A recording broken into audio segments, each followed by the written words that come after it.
Қайырлы күн, құрметті оқытушылар және студенттер. Мен Жезқазған индустриалды-гуманитарлық колледжінің электрмен қамтамасыз ету пәні мұғалімі Жолдыбаев Ұлан Аянұлы боламын. Яғни бүгінгі онлайн сабақта көрсететін тақырыбым оқу практикасына байланысты асинхронды двигательдің құрылысы және оны 220 вольтқа жалғау, яғни үй жағдайында.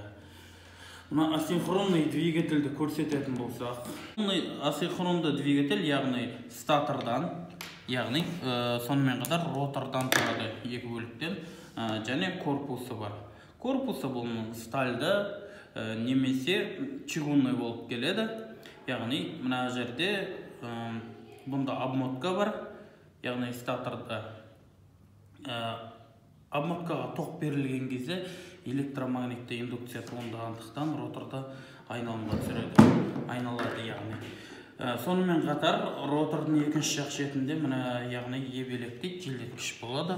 Бұл желдеткіштің тұру себебі айналған жағдайда температура көтеріледі, яғни бұл двигательді қызып кетуден сақтайды. Яғни бұл асинхронды двигательдің ерекшелігі, бұнда ешқандай щетка жоқ, яғни жаңағы обмотканың күшімен істейді. Мұнда бізде берілгені 380 вольтқа арналған, яғни 3 сым келіп тұр. Қақпағын ашып қарайтын болсақ, мұнда яғни жалғау әдістері берілген. Мына жерде жұлдызша әдісі және үшбұрыш әдісі бойынша жалғанады. Енді біз үйде болғандықтан көбінесе көп үйде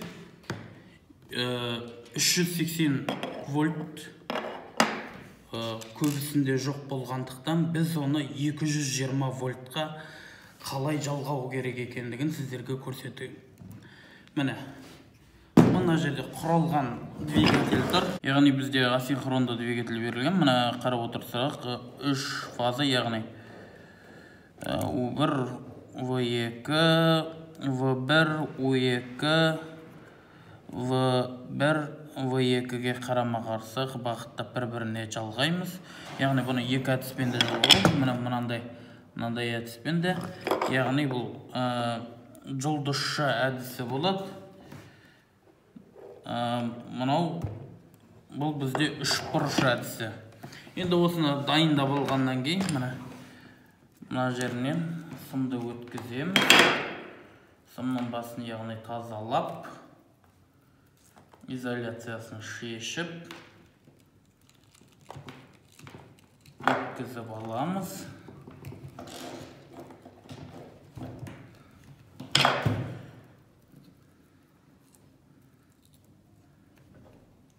Сосын ораймыз. Ораған кезде жан-жағына тиіп кетпеу керек. Шайбасын салып, гайкасын бекітеміз.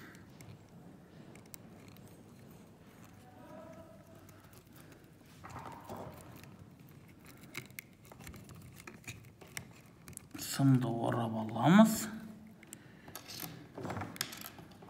Шайбасын саламыз. Шайба яғни ұстап тұру үшін, жан-жаққа кетпеу мақсатында. Оны кілтпен бекітеміз.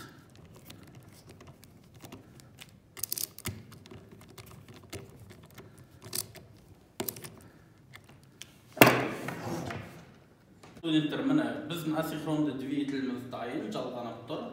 Яғни тоққа қосуға дайын. Тоққа қоспас бұрын біз ең бірінші үй жағдайында яғни сақтандырғышты предохранитель, яғни тексеріп алуымыз керек. Егер дұрыс істемей, сақтандырғыш істемей тұрған жағдайда бізді үлкен қатерге әкеліп соғады. Қараймыз, яғни біздің предохранителіміз барлығы істеп тұр, счетчик істеп тұр. Мұнда 220 вольт тоқ келіп тұр. Ал енді жалғап көрейік. Міне, қарап тұрсаңыздар, айналған жоқ, тек қана дыбысы бар.